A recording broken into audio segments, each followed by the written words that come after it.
Hi, I'm Michael Tabor. You're watching Word Up Production on Street Piece Television.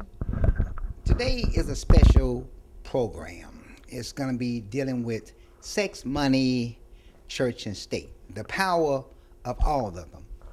I brought my notebook pad. It's taken me quite a bit of time to research. I want to stay focused on some particular topics. You know, if you're 35 years old and younger, you really don't know what's really happening with the NAFTA thing. You see, NAFTA basically, back in 1991, 92, President Clinton, he came up with the NAFTA, and what NAFTA really is sending jobs overseas. You see, America has always paid minimum wage, the least amount to their people. That's why the products in America were bad. That's why America, Chevrolet and Ford dealerships, and they were building raggedy cars in the 70s and 80s, and Honda and Toyota were building better quality cars, and it wasn't a racist thing. America needed better products, so they bought Japanese cars. That's where that went to. Now, NAFTA back in 1994, 92, Clinton, he came up with NAFTA, where you can see overseas trade agreement. I'm going to show you some clips of President Clinton in a few minutes. But let me explain to you exactly simple what it was. Basically, it was just trying to get the product made overseas for a cheaper price and then bring the product back. Unfortunately, so many American companies went overseas to build the product that it went upside down. Now, where we at today, see, number one, nobody came and took these jobs. Nobody. Rich white males mainly. Even though this is a diverse country, white males have always dominated. The ones that don't care about nobody, including other white people. You see, what made America great, as President Trump is saying, is he really means make America white again, basically. But this is a diverse country. You cannot put tariffs to restrict products from coming to America without having a replacement. It would have took 2 or 3 years to build the factories, train the people to transfer the product to being built in America. Now Trump is just restricting those products from coming in. Now, let me go back a little further. I'm going to show you some clips of President Clinton and, as I said before, Trump. Also, I'm going to go back a little further to President Ronald Reagan. You see, I've been around a long time. Ronald Reagan came out with the trickle down theory back in the 80s, 82, 83. He was running against Jimmy Carter for president. He's a Republican too, as well, Ronald Reagan. His idea was, if you give more money to the people up top, it'll trickle down to the employees, which it never happened. It never trickled down. So what you had was more poverty. And I think back in 1982, the minimum wage was $3.65. $3.45. It's $20.25 now, and minimum wage is $7.45 or $55 or something like that. So after all these years, it only went up $2 or $3. It's ridiculous. Now, behind me is a board that I'm gonna go over. Do you like my jacket? I had this made a few years back for a television show. I was working at the casinos. But anyway, my son made it for me, and it's just to show you about the dollar. Basic. I like this jacket, and I decided to wear it today. Now, I mentioned earlier about sex and money. I'm going to be briefly with this. Now, sex and money is very powerful. If you got sex, you can get money. If you got money, you can get sex. And those two entities have been very influential since the beginning of time to barter with. And unfortunately, women use sex and men use money. But there's nothing wrong with some of that, because it's going to happen anyway. It's just that people get out of line with that, and it is very, very powerful. In relationships, people get in it for money. Not all the time for love, and unfortunately, somebody gets hurt when you have a lot of the single moms. They in it because they're trying to get security, financial security, because the government won't fund families if the father get laid off or what have you. She rather just glorify being a single mom, and that's why we got a lot of individuals saying they want a father and all this crime out here. But anyway, I'm gonna move forward, and I'm gonna go to the board that I have behind me, and we're gonna discuss a few things. I'll be right back. Yes, it created opportunity for those who had before been economically disenfranchised, the poor and the minorities. This couldn't be further from the truth. Since the start of Reagan's presidency, the wealth gap between the rich and poor began to widen exponentially, and it has hit racial minorities the hardest. From 1978 to 2021, CEO pay rose by nearly 1,500%, while employee pay rose just 18%. From 1980 to 2016, overall income inequality in the U.S. increased by roughly 20%, leaving the U.S. with the highest wealth gap of any country. The wealth of black households and white households also began to diverge in the early 80s. That gap has never closed. Ultimately, the idea that money from corporations... What you are looking at is a board that I put together of a simple layout on separation of church and state. State is on the right, church is on the left. Now America is a great country, not because it was white. It's great because of diversity of all the people that came to America. Now, the people on the left practice the Ten Commandments, God's rule. Let's just say it's by nature to keep things more simple, because you got different nationalities in America. But economics is the main thing that drives the church and the state, point blank. Now, on the left, you see you have churches in Memphis on every corner, which generates a lot of money. Now, on the right, you have the state, man's laws. As long as the state and God interacts with each other on a foundation of ethics, then you have a stability. But if the further the state gets away from God's order, a man's order, God's order, ethics, then you have dictatorship. Now, as far as economics, black people did not have the rights to vote, as you know. They didn't have rights for a lot of stuff. So, the thing is, the more the state restricted the people that couldn't read, write, vote, no legal representation, the more they squeezed them, the more the minister told them to pay tithes. The more tithes they paid, the more money went to the church, it went to the state. See, the state has controlled both sides. The only way that the state has a foundation of economics toward man if people that believe in God run for office.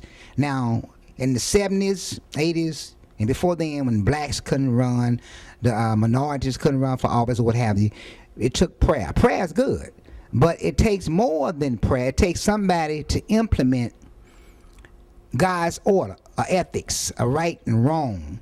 The thing is, we got too many people in the state that's not concerned about right or wrong, just making money. If you look at the bottom, the money is circulated from the churches to the state, from the state to the business and jobs. Once the money get to the bank, you can pray over that money all you want, but once it get to the bank, dividends have got to be paid. Thank you very much, Mr. Vice President, members of the administration. Mr. Lang, thank you for coming all the way from Iowa.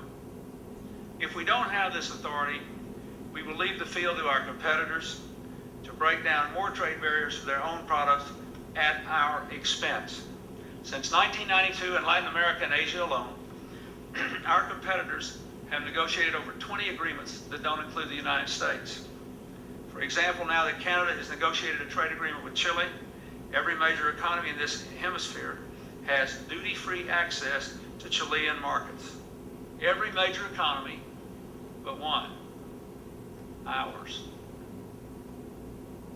National Association of Counties, leaders of business groups, and good reason. It strengthens our ability to break down trade barriers and unfair trade restrictions. No to the fast track! No to the fast track! No to the fast track! To talk about that as a political director. In 1992, President Clinton was elected. During the UPS strike, American workers stood together. They stood strong against corporate greed. We're going to continue to fight for good jobs. We're going to stop big corporations from putting our future on the fast track to destruction. On how America protects its air, its water. If more fast track and more NAFTA comes to the United States, we will have more government of the Exxons, by the General Motors, for the DuPonts, instead of government of, by, and for the people.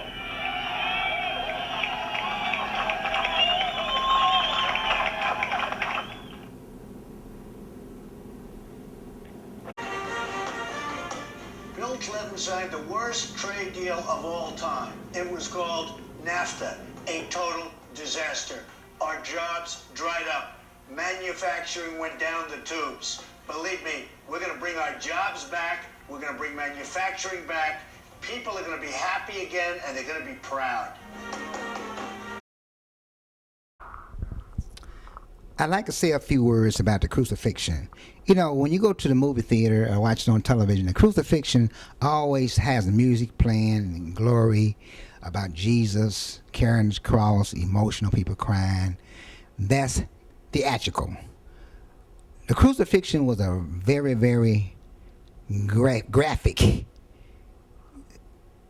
situation. It was the most horrible, visual, smelling thing you could ever imagine. For Jesus to come out, I do believe he was the Son of God, because what he went through, nobody else could have done that. Now, the resurrection proves he was the Son of God if you believe in the resurrection. But anyway, if you study the human body, if you take a nail to hang a body on a cross, it has to go through the bone, not the flesh. The movies always have the arms in the air, the music playing, but to be put on a cross and hit with a nail, first, when you first see that cross, there was other crosses back in that day. It was just normal. The smell was really bad, and you hung there till you died. But to see that cross, a lot of individuals probably passed out, cried. But when they put the nails in their hands, go to Home Depot or Lowe's and look at those nails. Those nails are finished. But back in the day, the nails wasn't finished. They was jagged.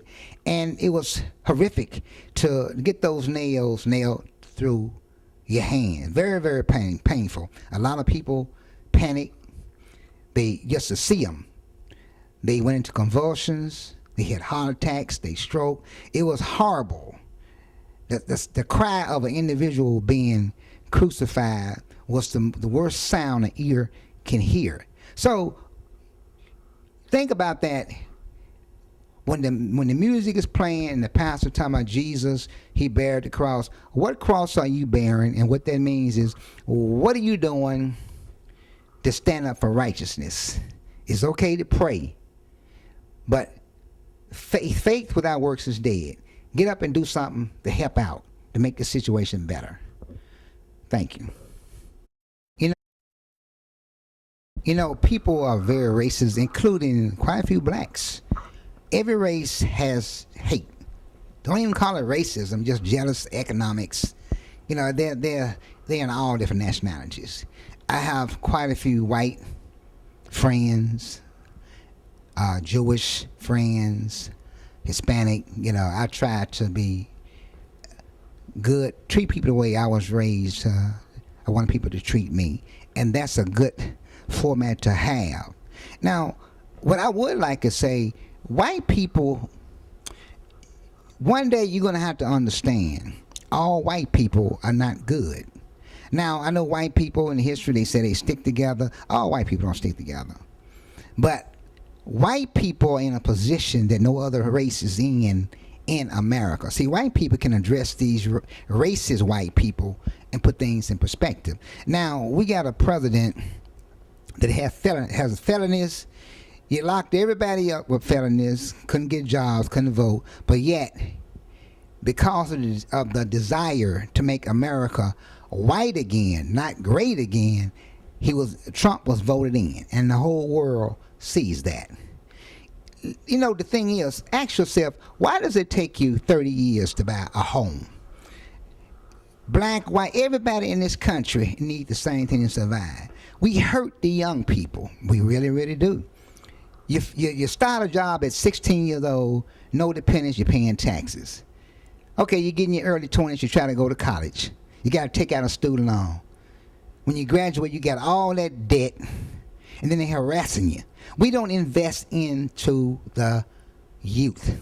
My advice, we got all these senators and congressmen living in Washington, we need to get them out. We need term limits on that. See, the future is going to be based on the people that's really trying to make a difference to keep a good foundation where people can survive. If you look at AI, it's been around a long time and it's growing. See, where people are talking about, especially women, I don't need no man. If you go to YouTube and go to Japanese sex toys or what have you, robots, you see that there's going to be a lot of different things happening with people marrying and dating robots. So what direction are we going? People saying they don't like people, I don't like that color, this race, I don't like that. It's coming a day, you're going to be saying, I don't like these robots. Go on YouTube and Google cars produced without people, robots. Do your research on the direction that the government is going. Right here in Memphis, we got a supercomputer that they're building. Nobody has even asked what's going to be tied into the supercomputer.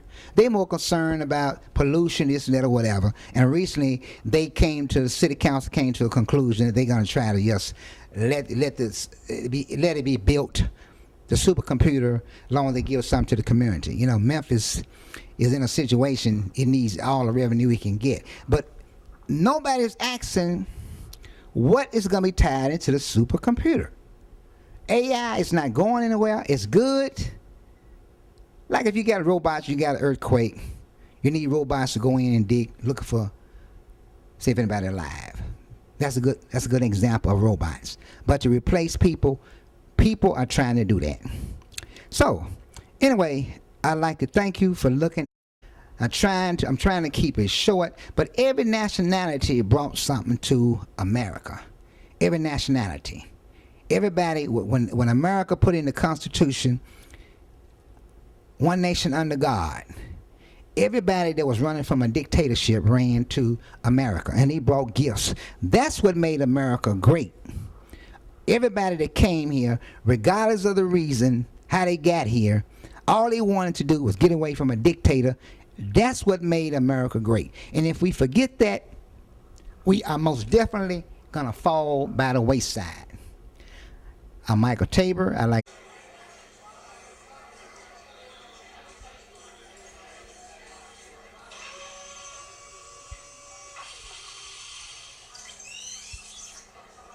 enjoyed this particular presentation. I use my cell phone because everybody's on them. You can Google the same information. I could have went on the laptop, download it, but I used the cell phone to tie it in. This is my son, Michael Tabor Jr. I'd like to send a shout out to Mr. Robert Thompson. Thank you for watching my programs. Also, I'd like to thank Mr. Ferguson and his wife and all the other people. You know, if you lived through Ronald Reagan, Bill Clinton, now we got Trump. Ain't nobody took no jobs. These people are just playing games. The products could have been made right here in America, but they would have had to pay a decent wage. That's what they are trying not to get around, paying a decent wage. Thank you.